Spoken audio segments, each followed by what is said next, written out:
Hezbollah के role को आप इस पूरे वॉर सिचुएशन में आप कैसे देख रहे हैं, कैसे आँक रहे हैं? क्योंकि ये कहा गया कि जो टॉप लीडरशिप है हिज़्बुल्लाह की, उसको जिस तरह से एलिमिनेट किया गया, उसके बाद हिज़्बुल्लाह बहुत कमज़ोर हो गया।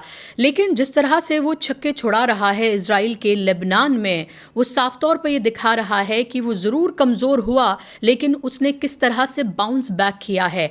इस पूरे वॉर सिचुएशन में, क्योंकि ईरान चाहे हिज़्बुल्लाह की बात करें, हूती की बात करें या फिर हम हमास की बात करें, उसको वो अलाई के तौर पर देखता है, प्रॉक्सी के तौर पर नहीं देखता है। तो उन हिज़्बुल्लाह के ख़ास तौर पर हूती के जो रोल है, उसको इस वॉर में आप किस तरह से देख रहे हैं और कितना ख़तरनाक आप देख रहे हैं?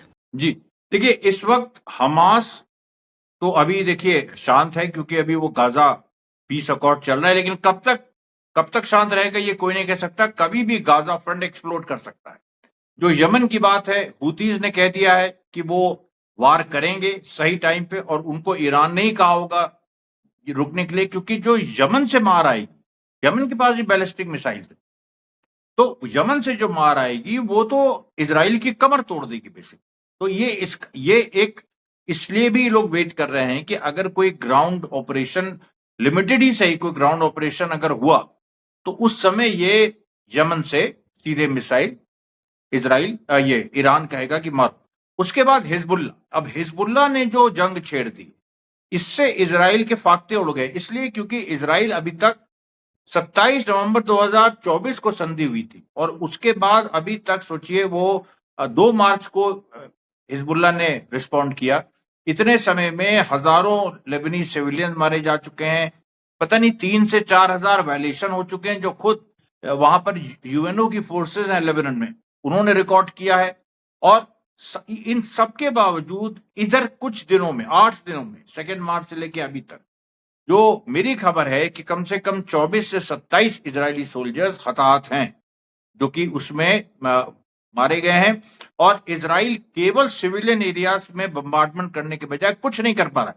जिन 5 पॉइंट्स पे इजराइल था, उनसे वो 1 इंच भी आगे नहीं बढ़ पा रहा है। जब भी वो बढ़ने की कोशिश करता है, हिजबुल्लाह उसको मारता है। और ये कहां हो रहा है? ये साउथ ऑफ लिटनी रिवर में हो रहा है, जो इजराइल कह रहा था हमने क्लियर कर दिया है हिजबुल्लाह से। हिजबुल्लाह के लोग यहाँ अब है ही नहीं, इस तरह के बड़े बड़े क्लेम्स किए जा रहे थे। तो हिजबुल्लाह भी एक अद्भुत लड़ाई लड़ रहा है। देखिए वहां पर इजराइल का जो कॉन्फिडेंस है लेबनान में, वो इतना हो गया था। अभी आज 9 तारीख है, अभी मेरे ख्याल से 5 या 6 मार्च को हेलीकॉप्टर से इन लोगों ने अपनी ट्रूप्स उतारे साउथ लेबनान में और खास इलाके में अंदर, और उसमें इनको इतना कॉन्फिडेंस था कि यहाँ हिजबुल्लाह नहीं है। लेकिन वहां पर चुपचाप उन लोगों, हिजबुल्लाह की फाइटर्स उनको मार करते रहे। जब वो काफी आगे बढ़ गए और एक जगह जहां एम्बुश पॉइंट था, जब वो वहां पहुंच गए तो हिजबुल्लाह ने हमला कर दिया। उसके बाद वहां पर कितने घायल हुए, कितने मरे गए, अभी तक उसके कोई फिगर नहीं आए। तो इसलिए देखिए हिजबुल्लाह का तो इजराइल के साथ इतिहास रहा है। जब से हिजबुल्लाह 1982 में बना, सन 2000 में लेबनान से उसने भगा दिया इजरायलीज को, 2006 की जंग में हराया। अभी भी जो जंग हुई थी, जिसकी संधि हुई 2024 में, उसमें भी हिजबुल्लाह ने हरा ही दिया था, क्योंकि नसरल्लाह और सारे लोगों के मारे जाने के बाद इजराइल ने हमला किया था और इजराइल को अंदर नहीं घुसने दिया था, पीछे ढकेल दिया था।